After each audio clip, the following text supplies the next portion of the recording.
அனைவருக்கும் வணக்கம். இன்னைக்கான ஜோதிட பதிவில் பார்க்க போகிற ரொம்ப முக்கியமான ஒரு பயனுள்ள ஜோதிட கணிப்பு என்ன அப்படின்னு பார்த்தீங்கன்னா, மார்ச் மாதம் 9ஆம் தேதி நிகழக்கூடிய முக்கிய கிரகங்களினுடைய அதிரடி மாற்றத்தின் காரணமாக 12 ராசிக்காரர்கள் மத்தியிலையுமே மிகப்பெரிய அளவில் தாக்கத்தை ஏற்படுத்துங்க.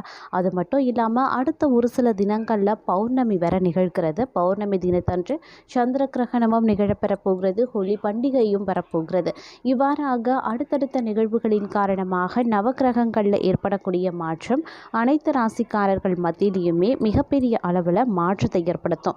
அந்த வகையில் பார்த்தோம் அப்படின்னா, மகர ராசியில் பிறந்தவங்களுக்கு இந்த காலம் எப்படிப்பட்ட பலன்களை கொடுக்க போகிறது, மார்ச் மாதம் 9ஆம் தேதிக்கு பிறகு அவர்களுக்கு சாதகமான நிலை உருவாகுமா அல்லது சாதகமற்ற நிலைகள் உருவாகுமா அப்படிங்கிறத நீங்கள் தெரிஞ்சுக்க வீடியோவை ஸ்கிப் பண்ணாமல் கடைசி வரைக்கும் பாருங்கள். வீடியோக்குள்ளே போகிறதுக்கு முன்னாடி இது வரைக்கும் நீங்கள் நம்ம சேனலை சப்ஸ்கிரைப் பண்ணல அப்படின்னா உடனே சப்ஸ்கிரைப் பண்ணிக்கோங்க. அப்படியே பக்கத்தில் இருக்கக்கூடிய நோட்டிஃபிகேஷனுக்கான பெல் பட்டனையும் ப்ரெஸ் பண்ணிக்கோங்க.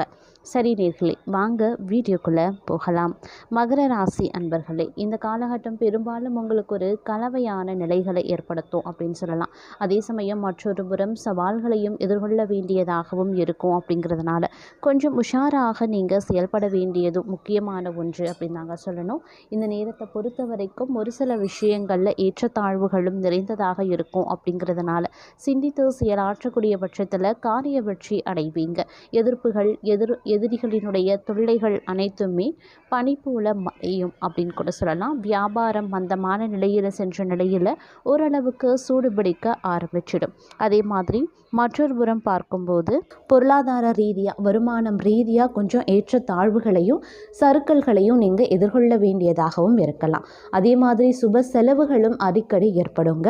வேலை மற்றும் தொழிலில் பெரிய வளர்ச்சி நீங்கள் காண்பதற்கான வாய்ப்பு இருக்குது. ரிஷபராசிக்கு இந்த காலகட்டத்தின் துவக்கத்திலேயே வக்ர நிவர்த்தி அடையக்கூடிய குரு பகவான் ஒரு சில விதங்களில் நற்பலன்களையும் ஒரு சில விதங்களில் நெருக்கடிகளையும் ஏற்படுத்தத்தான் செய்வார். உத்தியோகத்தில் இருப்பவர்களும் வியாபாரம் செய்பவர்களுக்கும் புதிய வாய்ப்புகள் கிடைக்கப்பெறுவீங்க அப்படின்னு சொல்லலாம். ஆனால் அதன் மூலமாக வேலை பளு அடுத்த சில மாதங்களுக்கு அதிகமாக ஏற்படும். அப்படிங்கிறதுனால கொஞ்சம் திட்டமிட்டு பணிகளை மேற்கொள்ள பாருங்க. சிலருக்கு கிடைக்கக்கூடிய வாய்ப்பை சரியா பயன்படுத்தி கொள்ள முடியாமலும் போகலாம். உடல் ஆரோக்கியத்தில் சின்ன சின்ன பின்னடைவுகள் ஏற்படும். அதனால ஆரோக்கிய விஷயத்துல அதீத கவனத்துடன் இருப்பது ரொம்ப முக்கியமான ஒன்று அப்படின்னு நான் சொல்லணும். அதே சமயம் இந்த காலகட்டத்தில் பார்த்தோம் அப்படின்னா, சூரிய பகவான் உங்களுடைய தொழில் ஸ்தானத்திற்கு செல்வது 2வது வாரத்தில், அதாவது பிப்ரவரி மாதம் 2வது வாரத்தில் சூரிய பகவான் உங்களுடைய தொழில் ஸ்தானத்திற்கு செல்வது அரசாங்க உத்தியோகம் உயர் பதவியில் இருப்பவர்களுக்கு யோகமான காலத்தை ஏற்படுத்தும். பெரிய ஒப்பந்தங்கள் கிடைக்க வாய்ப்புகள் இருக்கு. அரசு வேலைக்கு முயற்சி செய்யக்கூடிய தங்களுக்கு இந்த காலம் அதற்கான சாத்தியக்கூறும் ஏற்பட போகிறது. தொழில் மற்றும் வேலை செய்யக்கூடிய இடத்துல உங்களுடைய செல்வாக்கு, மதிப்பு, மரியாதை ஆகியவை அதிகரிக்கலாம். அதே மாதிரி தொழில் ஸ்தானத்தில் சனி பகவான் ஆட்சி பெற்று புதன் இணைந்து இருப்பது ஆகியவை தொழில் ரீதியாக அடுத்தடுத்த முன்னேற்றத்தையும் உத்தியோகத்தில் உங்கள் எதிர்பார்ப்பை பூர்த்தி செய்யும் வகையிலையும் உருவாகும். இடமாற்றம் அப்படி இல்லைன்னா வேலை மாற்றம் விரும்பக்கூடிய தங்களுக்கு இது ஒரு சாதகமான காலம் அப்படின்னு கூட சொல்லலாம். அதே போல் இந்த காலம் முதல், அதாவது இந்த பிப்ரவரி மாதம் முதல் மே மாதம் வரைக்கும் மாற்றம் காணாமல் இதே பலன்கள் தான் உங்களுக்கு நீடிக்க வாய்ப்புகள் இருக்குது. முக்கியமான கிரகங்களில் ஒன்று அப்படின்னு சொன்னால் சுக்கிர பகவான் சொல்லலாம். ராசி அதிபதி சுக்கிரன் உச்சம் அடைவது பொருள் ரீதியாக, வருமான ரீதியாக, தனிப்பட்ட விதத்தில் மகிழ்ச்சி அப்படின்னு எல்லா வகைகள்லையுமே உங்களுக்கு ஏற்றமான காலத்தை சுக்கிர பகவான் கொடுப்பார். இருந்தாலும் எதிரிகள் சில நேரங்கள் உங்களுக்கு தொல்லையும் கொடுக்கத்தான் செய்வாங்க. அதையும் நீங்கள் சமாளித்து வெளிவர வேண்டியதாகவும் இருக்கப்பெறலாம். அதே மாதிரி செல்வாக்கு மிக்க நபர்கள் மூலமாக வியாபாரத்தில் மிகப்பெரிய வளர்ச்சி அப்படி இல்லைனா பெரிய லாபம் கிடைக்கப்பெறுவீங்க. நினைத்து பார்க்காத அளவுக்கு வருமானம் ஒரு சிலருக்கு தொழில் மற்றும் வியாபாரத்தில் கிடைக்கப்பெறும். அதே சமயம் மற்றொரு புறம் சில விஷயங்கள் உங்களுக்கு போராட்டங்களையும் தரும். அப்படிங்கிறதையும் நினைவில் வைத்து கொள்ளுங்க. கிட்டத்தட்ட பெரும்பாலான கிரகங்கள் சாதகமாக இருந்தாலும் கூட செவ்வாய் பகவான் வக்ரமடைந்து சஞ்சரிப்பது எதிர்பாராத செலவுகளை ஏற்படுத்தும்.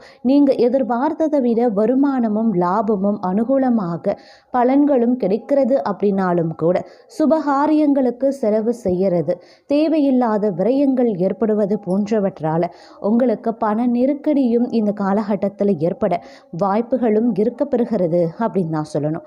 அதே மாதிரி சிலரை பொறுத்த வரைக்கும் பார்த்தோம் அப்படின்னா இந்த காலகட்டத்தில் வரி சார்ந்த விஷயங்களில் பிரச்சனை ஏற்படுவதற்கு வாய்ப்புகள் இருக்குது. அதனால் வருமான வரி, ஜிஎஸ்டி உள்ளிட்ட வரிகளை சரியாக கட்டி அதில் கவனமாக இருப்பது அவசியமாகிறது. அப்படி இல்லைன்னா இனிமேல் இடிவிழற அளவுக்கு பிரச்சனைகளை நீங்கள் சந்திக்க வேண்டியதாகவும் இருக்கலாம் அப்படிங்கிறதையும் நினைவில் வைத்து கொண்டு செயல்பட பாருங்கள். அதே போல் இந்த காலகட்டத்தில் பார்த்தோம் அப்படின்னா 13ஆம் தேதிக்கு பிறகு குரு பகவானும் சூரிய பகவானும் 10வது இடத்துல அமரப்போகிறாங்க.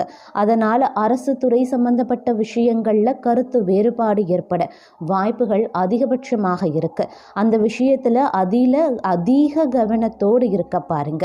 செவ்வாய் வக்ரமாக இருக்கிறதுனால வாக்குஸ்தானத்திலையும் நீங்கள் சற்று கவனமாக இருக்கணும். அதாவது யாருக்கும் வாக்கு கொடுப்பதற்கு முன்பாக பலமுறை சிந்தித்து செயல்பட வேண்டியது அவசியமான ஒன்று அப்படின்னு தான் சொல்லணும்.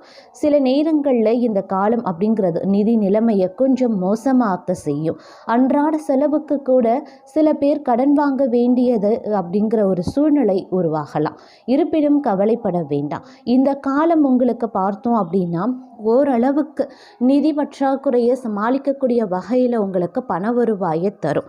அதே மாதிரி இந்த காலகட்டத்தை பொறுத்த வரைக்கும் சகோதரர்கள், குறிப்பாக சொல்லணும்னா மூத்த சகோதர சகோதரிகளுடன் கருத்து வேறுபாடுகள் ஏற்படுவதற்கு வாய்ப்பு இருக்குங்க. அதனால் கொஞ்சம் பேசும்போது கவனமாக பேசுங்க. வார்த்தைகளில் ரொம்ப கவனமாக இருக்க வேண்டியதும் அவசியமாகிறது.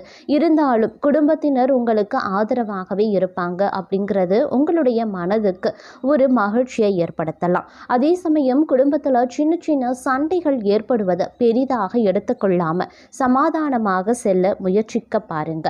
அப்படி இல்லைங்கிற பட்சத்தில் தேவையில்லாத குடும்பத்திற்குள்ள பிரச்சனைகள், பிரிவினைகள் ஏற்படுவதற்கான வாய்ப்பு அதிகபட்சமாகவே இருக்கப்பெறுகிறது. அதே மாதிரி இந்த காலகட்டத்தில் திருமண உறவில் ஏற்படக்கூடிய சிக்கல்களை வெளிப்படையாக மனம் விட்டு பேசி சரி செய்து கொள்வது அவசியம். உங்களுடைய நண்பர்களோ அல்லது குடும்பத்தில் இருக்கக்கூடிய பெரியவர்களோ உங்களுடைய பிரச்சனைக்கு சிறந்த ஆலோசனைகளையும் வழங்குவாங்க. பொருளாதார ரீதியாக இந்த காலம் தங்களுக்கு பெரிய அளவு நெருக்கடிகளை ஏற்படுத்தாதது. அதே மாதிரி இந்த காலம் உங்களுடைய வரவுக்கு ஏற்ற செலவுகளை செய்கிறது, தேவையில்லாத விரயங்களை குறைத்து கொள்வது, நிதி நெருக்கடி ஏற்படாமல் இருக்க உதவும். இந்த காலகட்டத்தில் கடன் வாங்குறத தவிர்க்க வேண்டியது அவசியமாகிறது.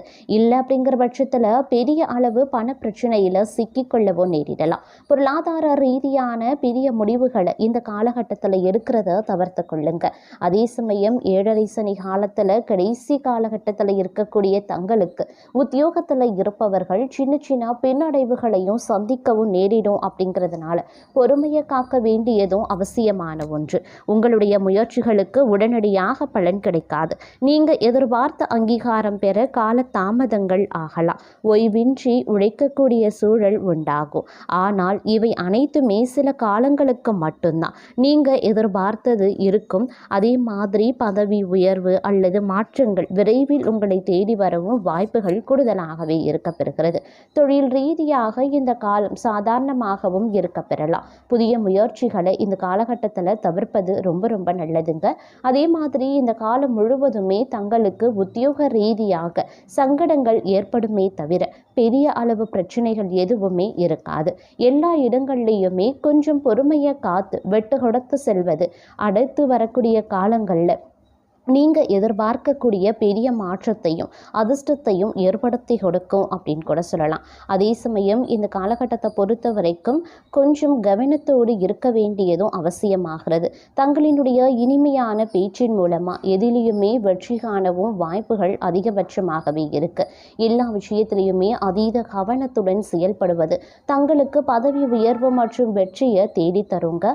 எதிர்பார்த்த வாய்ப்புகள் சேரும். அதை சரியாக பயன்படுத்தி கொண்டீங்க அப்படின்னா வாழ்க்கையினுடைய அடுத்த கட்டத்திற்கு நீங்கள் செல்ல முடியும். அதே மாதிரி எல்லா விஷயத்திலையுமே கவனத்தோடு செயல்படக்கூடிய பட்சத்தில் பிரச்சனைகளை பெரிதாக்காமல் பார்த்து கொள்ள முடியும். வரக்கூடிய பிரச்சனைகளையும் உங்களால் தவிர்க்க முடியும். எல்லா விஷயத்திலையும் நிதானத்தையும் கடைபிடிக்க வேண்டியது அவசியமான ஒன்று. கடின உழைப்பு தங்களுக்கு வெற்றியை தேடி தரலாம். சிறு சிக்கல்கள் ஏற்பட்டு ஒவ்வொரு விஷயத்திலையுமே மறையுங்க. அதனால் கவலை கொள்ள தேவை கிடையாது. கவனத்துடன் செயல்பட்டீங்க அப்படின்னா சிக்கல்களையும் தவிர்த்து கொள்ளலாம். சின்ன சின்ன செலவுகளை சந்திக்க நேரிடலாம். உழைப்பிற்கான ஊதியம் சற்று குறைவாகவே கிடைக்கப்பெறுவீங்க.